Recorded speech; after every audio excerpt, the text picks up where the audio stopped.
Los hidratos de carbono.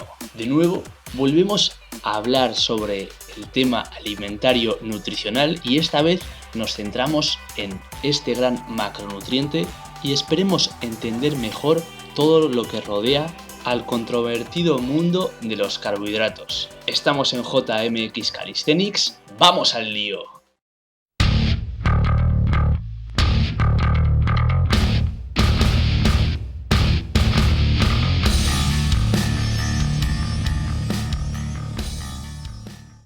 Bien, lo primero es introducirnos en el tema, y qué mejor que explicar los conceptos generales que rodean a los hidratos de carbono. Proceden mayoritariamente de fuentes vegetales, y a diferencia de las proteínas y los lípidos, no son esenciales.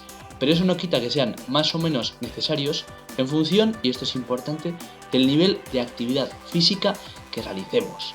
Como clasificación más simple, se dice que los hidratos de carbono se dividen en hidratos de carbono simples, estos serían los mono, di y oligosacáridos, hidratos de carbono simples provenientes del azúcar de mesa, la miel, los zumos de frutas o el pan blanco, mientras que los hidratos de carbono complejos serían aquellos ricos en fibra y los polisacáridos, como ejemplo el almidón, cuyas fuentes serían las hortalizas, las patatas, los cereales integrales o las legumbres.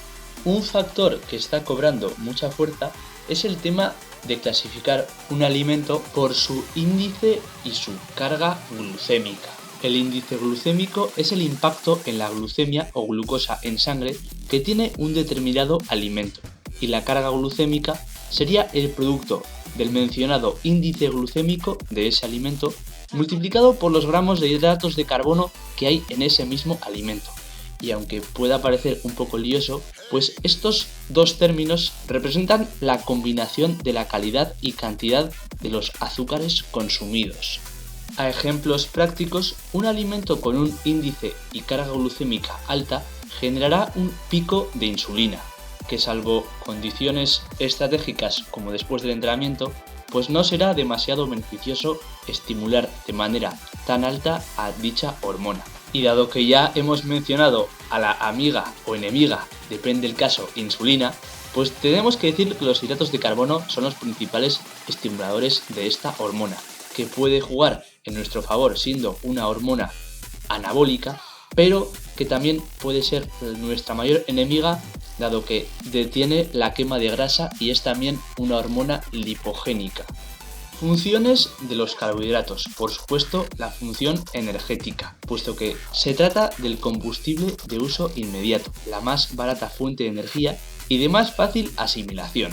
Constituye así el primer combustible que la célula viva va a utilizar, y si no hay aporte suficiente, se obtendrá energía de los lípidos y proteínas. Por lo tanto, tiene un efecto ahorrador de lípidos y un efecto ahorrador de proteínas, ejerciendo también función de reserva en forma de glucógeno hepático y muscular, y resaltar la existencia de unos hidratos de carbono no utilizables energéticamente, pero que son muy importantes para la salud, y hablamos de la fibra, que regula el tránsito intestinal y ejerce efectos beneficiosos sobre la microflora intestinal. El tema de la fibra daría para otro vídeo, así que tampoco nos vamos a parar mucho a hablar de ella, pero que te quede claro que es muy beneficiosa.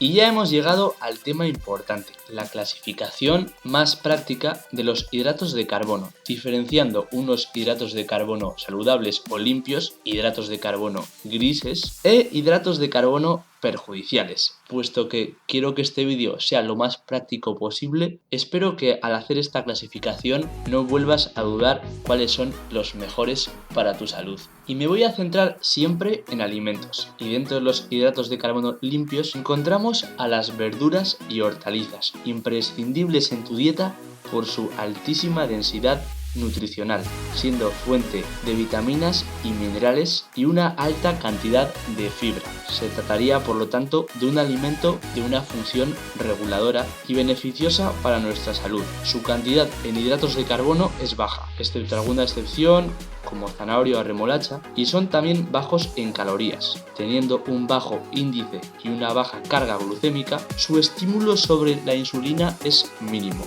Como único punto negativo, algunas verduras suelen contener antinutrientes, y un antinutriente no es otra cosa que un compuesto que dificulta la absorción de otro nutriente, como una vitamina o un mineral, y un ejemplo de ello pues serían los oxalatos que se encuentran en las espinacas y que impedirían la absorción de minerales como el calcio o hierro. Las frutas son otra fuente que contienen hidratos de carbono limpios, y decir que son importantes para llevar una dieta saludable. En sinergia con las verduras, las frutas presentan un elevado aporte de micronutrientes, o sea, vitaminas y minerales, al igual que fibra. Su cantidad en hidratos de carbono depende del tipo de fruta, pero en general es una cantidad baja moderada, a excepciones de alguna fruta en concreto como piña, y lo mismo ocurriría con el índice y carga glucémica, que depende del tipo de fruta, pero en general también sería baja, a excepción otra vez de la piña y alguna otra fruta como plátano. Por lo tanto, podemos ingerir frutas con bajo índice glucémico de forma frecuente y dejar esas frutas que generan esos picos de insulina para nuestro post-entrenamiento. Hablamos, eso sí, de frutas enteras, nunca refiriéndonos a zumos y menos esos zumos comerciales. Entonces parece claro que los hidratos de carbono limpios siempre tienen que estar en nuestra dieta, y ahora pasamos a los hidratos de carbono grises. Aquí la cosa no está tan clara y tenemos que explicar muchos matices que rodean a los alimentos que se incluyen dentro de esta sección, pero intentaré hacerlo lo más práctico y fácil de entender posible. Y vamos ya con los tubérculos, como ejemplo las patatas y los boniatos, con alto aporte de almidón, por lo tanto un mayor aporte calórico, y con el interesante factor del almidón resistente, con efectos beneficiosos sobre la mencionada microflora intestinal.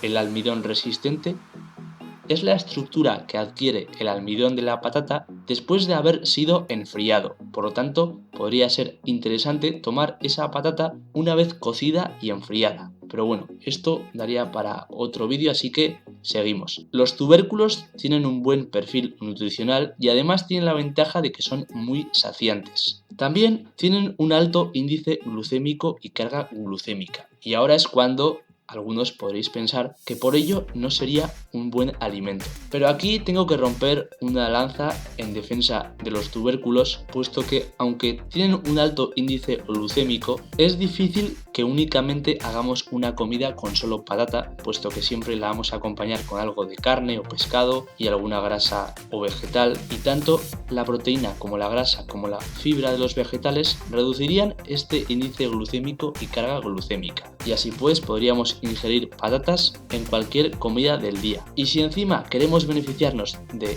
este alto índice glucémico que tiene la patata de por sí, pues podríamos incluirlo en el post-entrenamiento, puesto que es después del entrenamiento cuando se genera la ventana anabólica y nuestro cuerpo está más predispuesto a recibir nutrientes y a generar nuevos tejidos junto con la hormona anabólica que es la insulina. Además, los tubérculos tienen una baja cantidad de antinutrientes y son fácilmente accesibles económicamente. Después tenemos a los cereales sin gluten, como la avena y el arroz, con alta cantidad de almidón, igual que las patatas, y de nuevo con el factor del almidón resistente por parte del arroz, que como ya hemos dicho tiene efectos beneficiosos sobre la microflora intestinal. Y estos cereales pues contienen antinutrientes, pero no contienen gluten, que después explicaremos el por qué no es recomendable que en nuestra dieta exista esta proteína. Diferenciando un poco más tanto el arroz como la avena, pues el arroz contiene menos antinutrientes, sobre todo si es blanco, y tiene fácil digestibilidad. La avena tiene mayor cantidad de proteína pero más antinutrientes y tendría una peor digestibilidad, siendo el arroz un alimento de alto índice o carga glucémica que podríamos rebajar acompañando dicho arroz con vegetales o proteína, y también podríamos incluirlo estratégicamente en este post-entrenamiento, mientras que la avena tendría un bajo índice y una baja carga glucémica. Ambos dos cereales serían económicamente muy accesibles, así que podríamos incluirlos en nuestra dieta con moderación. Las legumbres serían otro de esos alimentos con hidratos de carbono grises, legumbres como las lentejas y los garbanzos, que contienen una buena cantidad de proteína, aunque es proteína de bajo valor biológico, y contienen una buena cantidad de fibra y minerales. Eso sí, estos alimentos conllevan una mayor cantidad de antinutrientes y además contienen los llamados FODMAPs, que son unos azúcares que no pueden ser degradados por la flora intestinal, provocando flatulencia y diarreas. Es decir, no pueden ser digeridos en el intestino delgado y alcanzan el colon siendo atacados por la flora intestinal, produciendo, como hemos dicho, gases y molestias abdominales. Esto no siempre ocurre, así que tendrás que experimentar si en tu caso puedes tener una mayor o menor tolerancia a los FODMAPs. Además, las legumbres tienen un bajo índice y carga glucémica y son muy económicos. Vamos llegando al final y ya estamos por los hidratos de carbono perjudiciales, entendiendo los cereales con gluten como unos cereales no demasiado beneficiosos. El cereal con gluten por excelencia es el trigo y los alimentos que provendrían de este cereal serían el pan, la pasta o el cuscús, conteniendo una gran cantidad de antinutrientes y gluten. Estudios muy recientes involucran al gluten, entre otros factores, como desencadenante de problemas relacionados con la permeabilidad intestinal, siendo una proteína que muchas veces no es bien digerida